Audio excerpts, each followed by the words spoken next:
My kids sent me to a nursing home. 3 days later, they lost everything.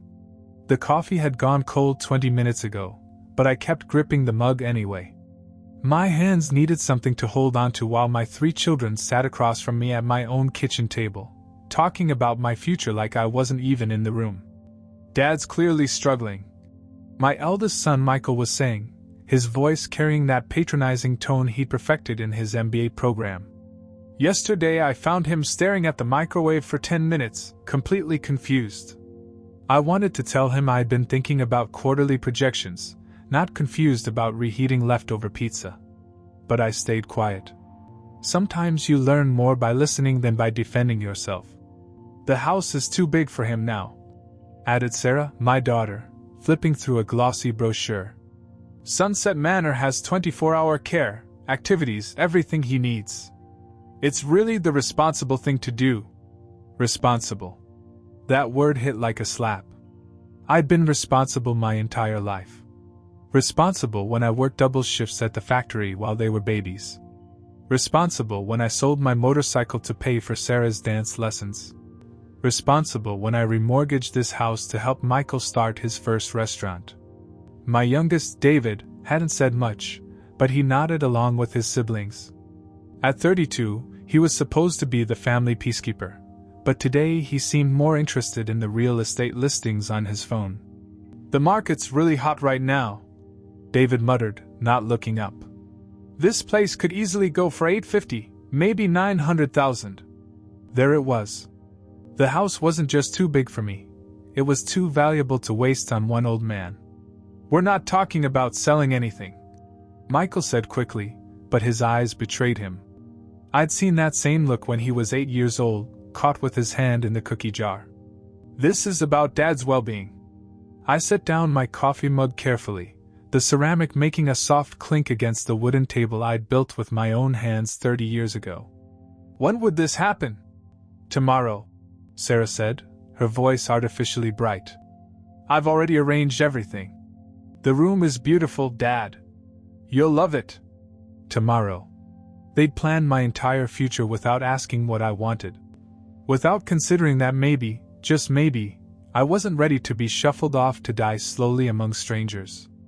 We know this is hard, Michael continued. But it's for your own good. You've been forgetting things, leaving the stove on, not answering your phone.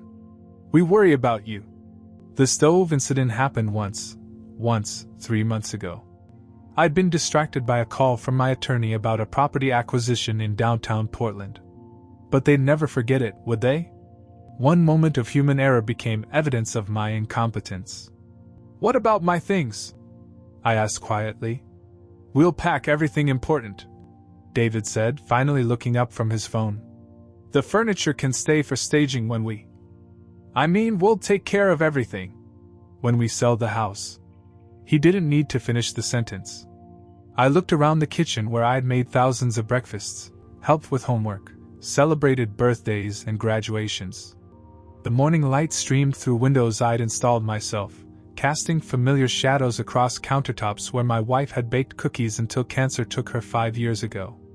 I suppose you've thought of everything, I said. We have, Sarah said, relief flooding her voice. You'll be so much happier there, Dad. No more worrying about maintenance or bills or any of that stress. No more independence either. No more privacy. No more dignity. But I nodded anyway. If you think it's best. Michael smiled, the first genuine expression I'd seen from him all morning. It really is, Dad. Trust us. Trust. Another word that stung. I trusted them with my love, my money, my faith in their character. And this was how they repaid me. After they left, already making calls to moving companies and real estate agents, I sat alone in my empty kitchen. The house felt different now, like it was already grieving my departure. I walked to my study and opened the safe hidden behind my bookshelf. Inside were documents they'd never seen, bank statements they'd never imagined, legal papers that would make their heads spin. For 40 years, I'd been more than just their father. I'd been an investor, a silent partner, a guardian angel they never knew existed. My children thought they were self-made successes. Michael with his 3 restaurants, Sarah with her boutique marketing firm, David with his tech startup that just landed a major contract.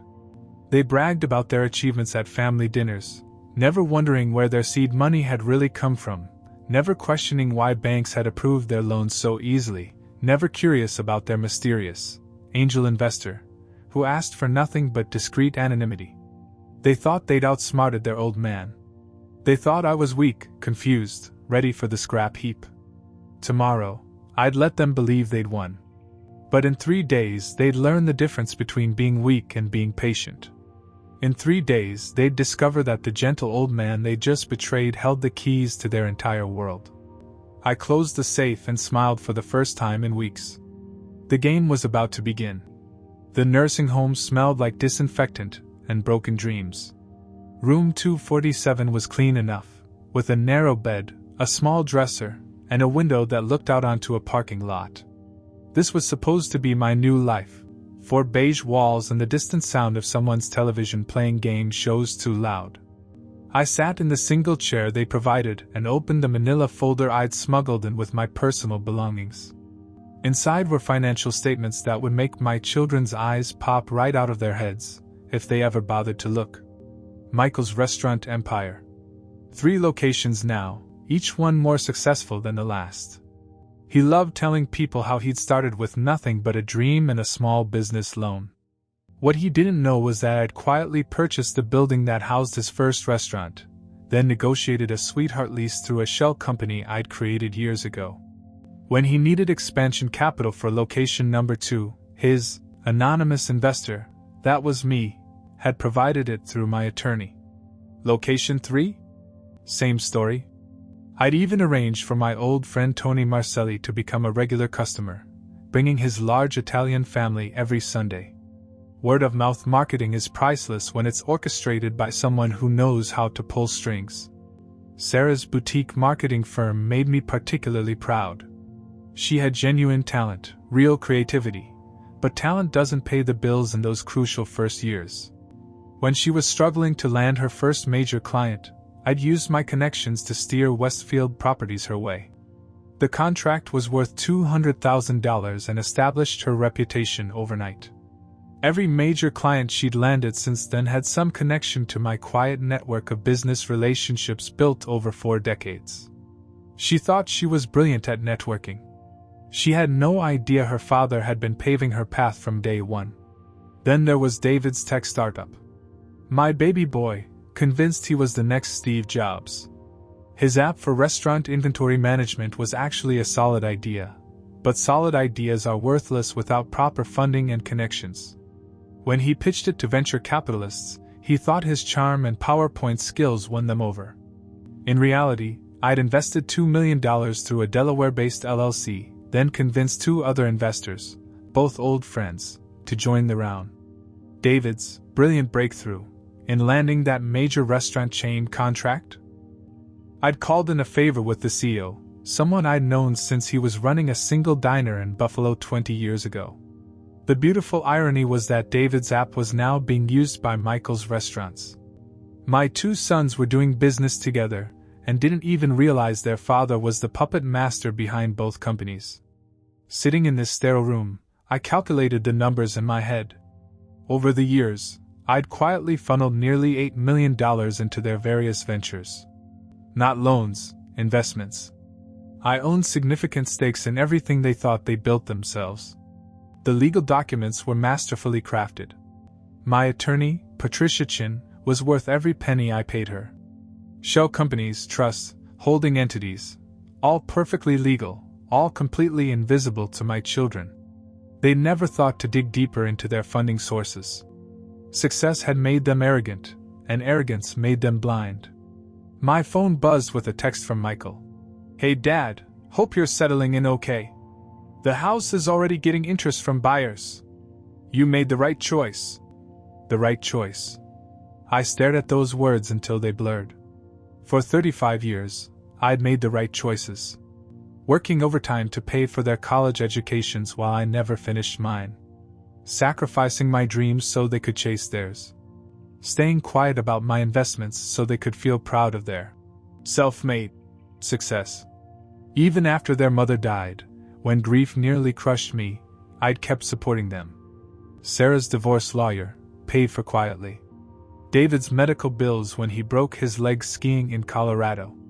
Michael's equipment loan when his first restaurant needed new kitchen appliances. I was the invisible foundation holding up their entire world, and yesterday they'd decided I was disposable. A nurse knocked on my door. "Mr. Henderson? Time for dinner in the common area." "I'll be right there," I said, closing the folder. As I stood up, my reflection caught in the small mirror above the dresser. I looked like exactly what they wanted me to be, a tired old man, defeated and forgotten. But mirrors could be deceiving. At dinner, I sat with 3 other residents and listened to them complain about their children.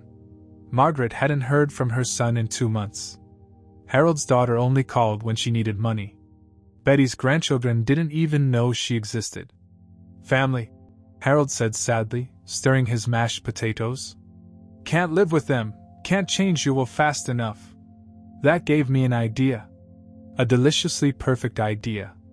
Back in my room that night, I pulled out my phone and called Patricia Chin. "I need to see you tomorrow," I said when she answered. "We have some business to discuss." 3 days. That's how long I'd give them to enjoy their victory. Then they'd learn what it truly meant to lose everything. The first morning in the nursing home, I woke to the sound of my phone buzzing with excitement. A group text from my children, complete with photos. "Dad, you should see the interest in the house already," Sarah had written, followed by a picture of a realtor's sign on my front lawn. "3 showings scheduled for today," Michael chimed in. "Got the estate sale company coming Thursday to price everything. Don't worry, we'll save the important stuff." David added, "Found some old financial documents in your desk. Nothing important, just old bank statements. Already shredded them for security." I smiled at that last message. If only they knew what they just destroyed, outdated statements from accounts that hadn't mattered in years, while the real assets remained perfectly hidden. I set the phone aside and waited. Patience was a skill I'd learned in my factory days, watching machines that needed time to warm up before they could perform at full capacity. Today, I was the machine, and I was just getting started. At 10 a.m. sharp, Patricia Chin arrived at Sunset Manor carrying a leather briefcase and wearing the expression of someone who took her work very seriously. We met in the small conference room they used for family meetings. "Are you certain about this, Robert?" she asked, spreading documents across the table. "Once we start, there's no going back." "They made their choice," I said. "Now I'm making mine." The first document transferred my ownership stake in Michael's restaurant properties back to me directly, removing the shell company structure that had kept my involvement hidden. With the stroke of a pen, I went from silent partner to majority owner of his entire operation. "The lease agreements will revert to market rate immediately," Patricia explained. "That's roughly 4 times what he's paying now across all 3 locations." Document 2 dissolved the holding company that had been funneling investment capital to Sarah's marketing firm. Every major contract she'd won through my connections would need to be renegotiated without the preferential terms I'd quietly arranged. "She'll keep her existing clients," Patricia noted, "but the retainer agreements I helped structure will expire within 30 days. No renewals without the backing guarantee they don't know they've been relying on." The third set of papers was the most complex, and the most devastating. David's tech startup had been built on my investment foundation, but I'd structured it cleverly through multiple LLCs. By dissolving the primary funding entity, his company would immediately face a capital call he couldn't possibly meet. His venture capital partners will demand immediate repayment of their investment if the primary backer pulls out, Patricia said. "Standard industry practice. They'll have 48 hours to secure replacement funding or face full liquidation." I signed each document with steady hands. 40 years of careful planning, reduced to signatures on legal paper. My accountant, James Morrison, arrived an hour later with his laptop and a grim expression. He'd been managing my finances since the 1990s and had never questioned my unusual investment strategies. "The restaurant accounts first," I said. James pulled up the banking records on his screen. Michael's operating capital comes from three sources: his business account, a line of credit backed by your guarantee, and the mysterious monthly deposits he thinks are from his investor. We can freeze the line of credit immediately and stop the deposits today. Do it. Sarah's firm has that large retainer account. He continued, clicking through screens. 200,000 in operating funds that gets replenished quarterly. The replenishment comes from the Westfield Properties contract, which... He paused, checking another screen. Which I see you're terminating. Correct. And David's startup has the main investment account plus 3 smaller funding streams. Total exposure of $2.1 million. If we pull the primary funding, they'll collapse within a week. I finished. I know. By lunchtime, the financial architecture I'd spent decades building was systematically dismantled. Every silent partnership dissolved. Every guaranteed loan revoked. Every anonymous investment withdrawn. That afternoon, my phone buzzed with more updates from my children. Photos of potential house buyers walking through my living room. Pictures of the estate sale company cataloging my belongings. A selfie of the 3 of them at Michael's newest restaurant, celebrating their successful family intervention. Dad's in good hands now. Sarah had captioned the photo. Time for us to focus on our own lives. I turned off the phone and spent the evening playing chess with Harold from dinner. He was a retired bank manager and surprisingly good at the game. You know what I learned in 40 years of banking? He said, capturing my night. The people who look the poorest on paper are sometimes the richest in reality. And the people who flash their wealth around. He shrugged, usually borrowing it from somewhere. Wise words, I said, moving my queen into position. On the second day, I made one additional call to my old friend at Westfield Properties. I need to discuss our arrangement with Henderson Marketing. I told him. Sarah's doing great work for us, he replied. Though I heard through the grapevine you're having some family changes. Indeed I am. And I think it's time for some business changes too. Day 3 was the quietest. I sat by my window, watching cars come and go in the parking lot, and waited for the storm to hit. At precisely 3 p.m., my phone rang. It was time for the collapse to begin. The first crack appeared at 3:17 p.m. on Tuesday. Michael's panicked voice came through my phone like a man drowning. Dad, I don't understand what's happening. The bank called our line of credit.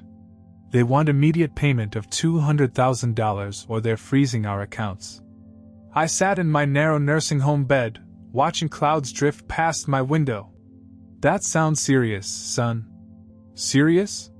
Dad, this could destroy everything. And our leaseholder just contacted us about adjusting our rental terms to market rate. Our rent's about to go from $3,000 a month to $12,000. For all 3 locations. I made appropriate concerned noises while he hyperventilated into the phone. Have you talked to your investor? The one who's been helping you expand? That's the thing, nobody can reach him. His lawyer says the investment firm is restructuring their portfolio. What does that even mean? It meant his daddy had just pulled the rug out from under him, but I kept that observation to myself. I'm sure you'll figure something out, Michael. You're smart.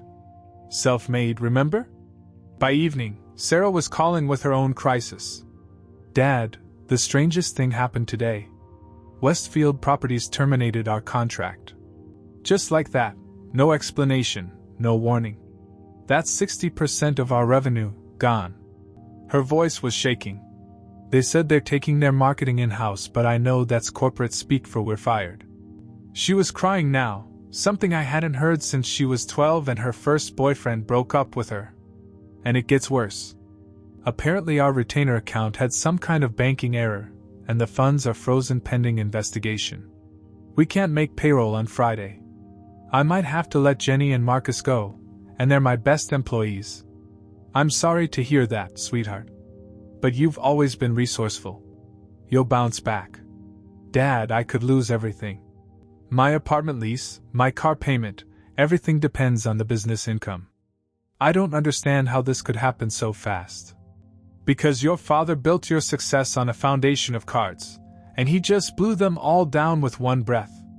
Wednesday morning brought David's meltdown. "Dad, I'm freaking out here." He was calling from his car, engine running. "Our primary investor just pulled out completely. $2.1 million, gone overnight.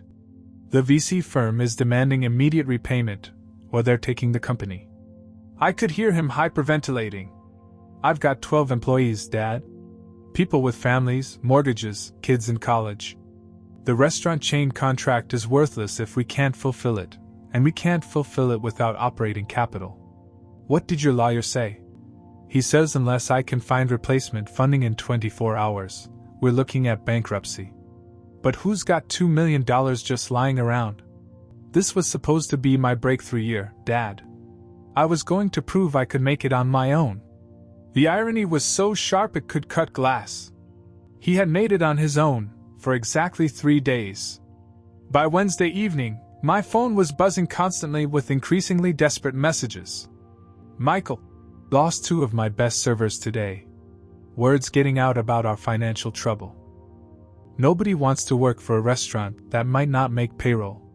Sarah, had to cancel the Johnson campaign launch. Can't afford the production costs. 20 years building my reputation and it's crumbling in days. David, 3 employees quit today.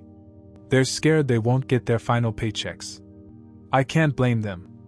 Thursday morning, I finally answered when all 3 called at once, somehow managing a conference call in their panic. "Dad, we need to talk," Michael said, his voice hollow. "Something's happening to all of us at the same time. It can't be coincidence." "My business is collapsing," Sarah added. "I'm facing bankruptcy." "Same here," David whispered. "I've lost everything. 24 hours to find $2 million or it's over." I sat quietly for a moment, listening to their breathing. 3 days ago, they'd sat in my kitchen discussing my future like I was already dead. Today, they were the ones facing extinction. "That's terrible news," I said finally. "What can an old man in a nursing home possibly do to help?" Maybe you could co-sign a loan?" Michael suggested desperately. "Or use the house as collateral?" "Oh, but you said the house was too much responsibility for me. Didn't you already put it on the market?" "We could take it off," Sarah said quickly. "If it would help. And your businesses are all so successful. Self-made empires, you called them. Surely you don't need help from a confused old man who can't even remember to turn off the stove?" The silence stretched like a taut wire. "Dad," David said slowly, "you sound different." I smiled, though they couldn't see it. "Do I? I feel exactly the same. Maybe you're just hearing me clearly for the first time." "What's that supposed to mean?" "It means, children, that tomorrow you're going to learn a very important lesson about family loyalty." I hung up the phone and walked to the common room, where Harold was setting up the chess board. "How's the family?" he asked with a knowing smile. "About to get much closer," I replied, settling into my chair. The game was almost over. They came like a storm on Friday morning. I was in the common room, reading the newspaper and sipping coffee that actually wasn't terrible, when the automatic doors burst open. Michael, Sarah, and David marched across the linoleum floor with faces that could melt steel. The other residents looked up from their morning activities. Harold paused mid-chess move. Margaret stopped knitting. Even the normally chatty Betty fell silent. "We need to talk. Now." Michael's voice carried across the room like a gunshot. I folded my newspaper carefully and smiled at my audience. "Of course. Though I should mention we have witnesses now." "Dad, cut the act," Sarah hissed. "We know something's going on. 3 businesses don't collapse simultaneously by accident." I stood slowly, making a show of my age and frailty. "Let's use the family conference room. Though I suppose technically, you're not exactly acting like family anymore." The small conference room felt even smaller with 4 people and 3 decades of resentment crammed inside. They sat across from me like a firing squad, their faces masks of barely controlled rage and desperation. "Start talking," David demanded. "What did you do?" I clasped my hands on the table, the same way I'd done in 1,000 business meetings they never knew I attended. I think you mean, what did I stop doing? Don't play word games with us. Michael snapped. My restaurants are dying. Our investor vanished. Our leaseholder is bankrupting us. And you're sitting here acting like you don't care. Why should I care? I asked mildly. 3 days ago, you made it very clear that I'm a confused old man who can't take care of himself. Why would you need help from someone so incompetent? Sarah's eyes were red from crying. Dad, please. I'm going to lose everything. My company, my apartment, my car. I'll be homeless. Homeless? I raised an eyebrow. That's terrible. Maybe you should ask your family for help.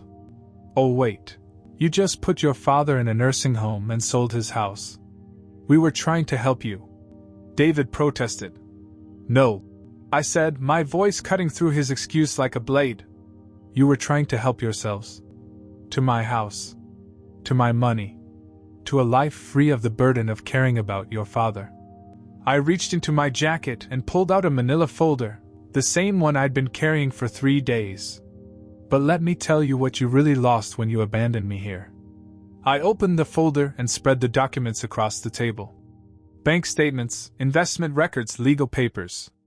Their eyes widened as they tried to process what they were seeing. Michael, remember your first restaurant? The building lease that was so affordable you couldn't believe your luck? I bought that building in 1995. Henderson Properties LLC, that's me. Your rent was below market rate because your landlord was your father. Michael's face went white.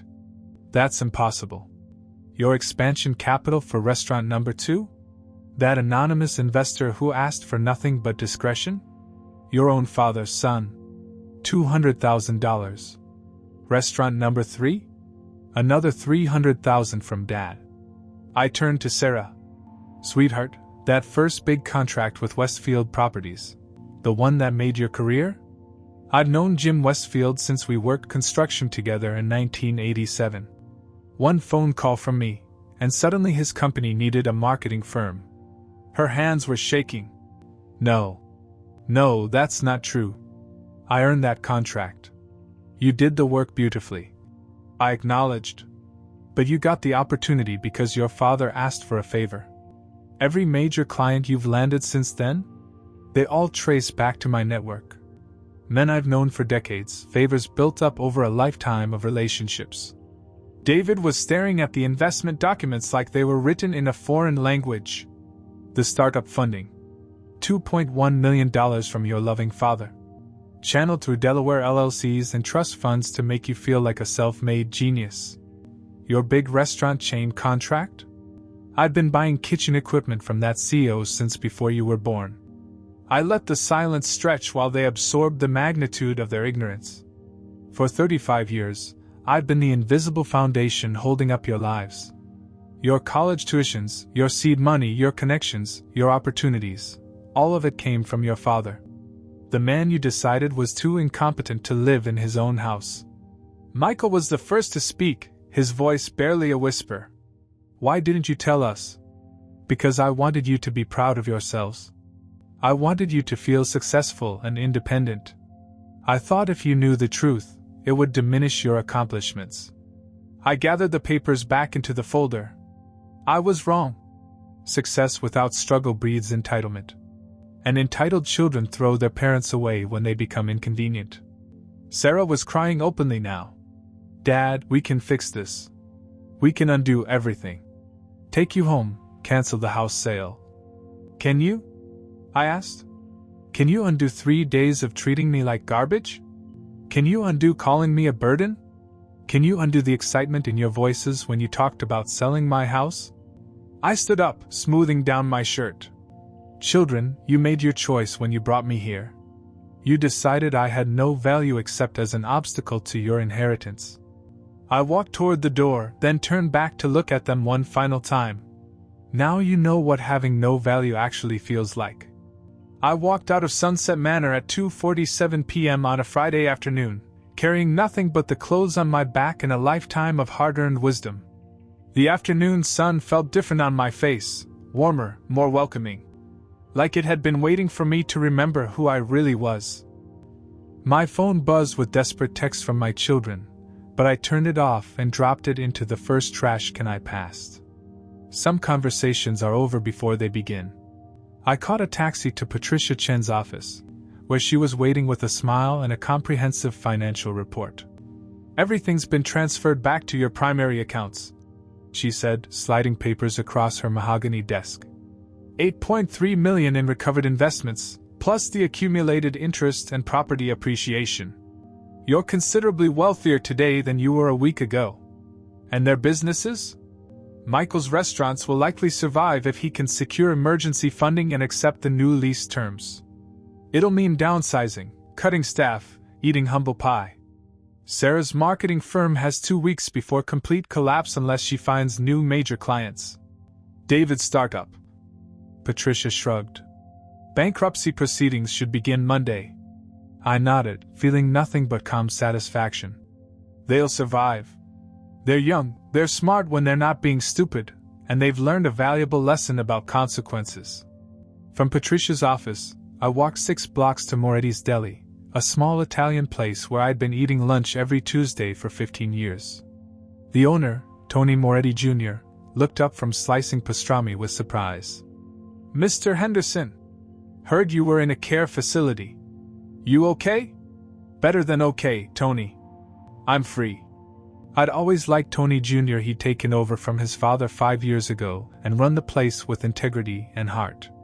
When his delivery truck broke down last year, he'd walk 12 blocks carrying sandwich orders rather than disappoint his customers. "Tony, how would you like to open a second location?" His eyes widened. "I mean, sure, someday. But the startup costs, the permits, the risk." I pulled out my phone and opened my banking app. What if the risk wasn't yours to take? 20 minutes later, Tony Jr. was staring at a partnership agreement that would make him the majority owner of a Moretti's Deli empire, funded by a silent investor who asked for nothing but good food and honest business practices. That evening, I drove to the suburbs in my newly purchased car, a modest Honda, nothing flashy, to visit someone I'd been neglecting. Emma, my daughter-in-law from Michael's first marriage, opened the door with genuine surprise. Behind her, my 10-year-old grandson Jason was doing homework at the kitchen table. "Robert, what are you doing here? Michael said you were in assisted living." "Long story.